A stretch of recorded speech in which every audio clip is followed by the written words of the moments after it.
আসসালামু আলাইকুম, আমি নাজমুল হুদা ফয়সাল। আপনারা সবাই জানেন আমরা চীনে এসে 4টা ম্যাচ খুব দারুণভাবে জয় চিনিয়ে এনেছি। যদিও গতকালকের ম্যাচটা অনেক শক্ত প্রতিপক্ষ ছিল, তবে আমরা সবাই মিলে একত্রিত হয়ে ভালোভাবে ম্যাচটা জয় আনতে সক্ষম হই। আগামীকাল বাংলাদেশ সময় সন্ধ্যা 5:35 আমরা মাঠে নামবো। আপনারা সবাই জানেন যে এটা অঘোষিত ফাইনাল, যারা জিতবে তারাই কোয়ালিফাই করবে। তবে আমাদের জন্য এটা অনেক গুরুত্বপূর্ণ ম্যাচ, যেহেতু চীন অনেক শক্তিশালী টিম। আমরা চেষ্টা করবো আমাদের সর্বোচ্চটা দিয়ে জয় চিনিয়ে এনে এশিয়ান কাপে কোয়ালিফাই করতে। আপনারা যেভাবে আমাদেরকে বিগত দিনগুলোতে সাপোর্ট দিয়ে আসছেন, এভাবেই সাপোর্ট দিবেন ইনশাল্লাহ। আমরা যে টানা 3 থেকে 4 মাস কঠোর অনুশীলন করেছি, সেটার প্রতিফলন কালকে আমরা করতে চাই এবং এখান থেকে ভালো একটা রেজাল্ট নিয়ে আমরা দেশে ফিরে যেতে চাই। সবাই আমাদের জন্য দোয়া করবেন। পদ্মা সেতু, মেট্রো রেল এবং এলিভেটেড এক্সপ্রেসওয়ে নির্মাণের গর্বিত অংশীদার বসুন্ধরা সিমেন্ট। আসসালামু আলাইকুম, আমার নাম সামিদ কাসেম, আমি হলাম ম্যানেজার বাংলাদেশ আন্ডার-17 টিমের। আপনারা সবাই জানেন যে কালকে আমাদের খেলা ছিল বাহরাইনের সাথে। বাহরাইন একটা খুব শক্তিশালী টিম। আমার জানা মতো বাংলাদেশ কোনো সময় বাহরাইনকে হারাতে পারে নাই কোনো খেলাতে, বাট কালকে আমরা খুব এফর্টস দিয়ে আমরা 2-1 গোলে আমরা জিতে এসেছি।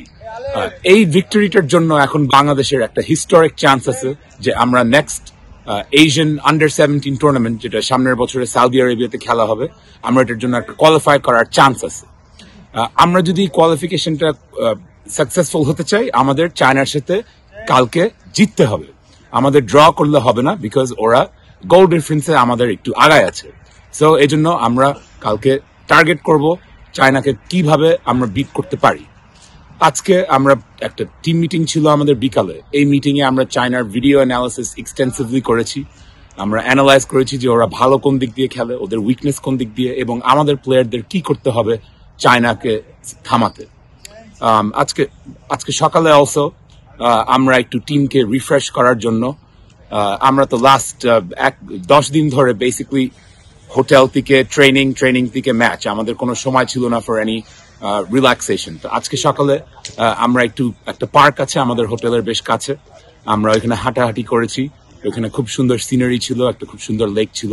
প্লেয়াররা খুব এনজয় করেছে, ওদের মাইন্ডটা এখন একটু রিফ্রেশড হয়ে আছে, and they are ready for the next challenge. আমাদের যে চ্যালেঞ্জটা, এটা আন্ডার এস্টিমেট করার কোনো চান্স নাই আমাদের। চায়নার কালকে 20,000 দর্শকের বেশি থাকবে স্টেডিয়ামে ওদের হোম টিমকে সাপোর্ট করতে, এবং চায়নার হিস্ট্রিতে ওরা মোস্ট অফ দ্য টাইম আন্ডার-17 টুর্নামেন্টের জন্য কোয়ালিফাই করে। বাট আমাদের প্লেয়ার কনফিডেন্স অনেক হাই। আমরা ওদেরকে স্টাডি করেছি, আমরা জানি ওরা কিভাবে খেলবে, আর আমরা জানি যে আমাদের কি কোয়ালিটি আছে, আমরা কিভাবে খেলতে পারি। আমরা যদি আমাদের ফুল এফর্ট দিয়ে খেলি, আমরা যদি আমাদের এনার্জি দিয়ে খেলি, আমরা যদি আমাদের ইন্টেলিজেন্স দিয়ে খেলি, তাহলে আমি আশা করি যে কালকে বাংলাদেশের জন্য আমরা একটা হিস্টোরিক মোমেন্ট আনতে পারবো। আমাদের জন্য সবাই প্লিজ দোয়া করেন। সবাইকে ধন্যবাদ। লাস্ট কয়েকটা ম্যাচ, স্পেশালি বাহরাইন ম্যাচের পর আমরা দেশের দর্শকের থেকে অনেক অ্যাটেনশন পাচ্ছি এবং অনেক লাভ পাচ্ছি। আমরা আশা করি যে কালকেও আপনারা সবাই আমাদের জন্য আমাদেরকে খুব আপনাদের ফুল এফর্টস দিয়ে সাপোর্ট করবেন।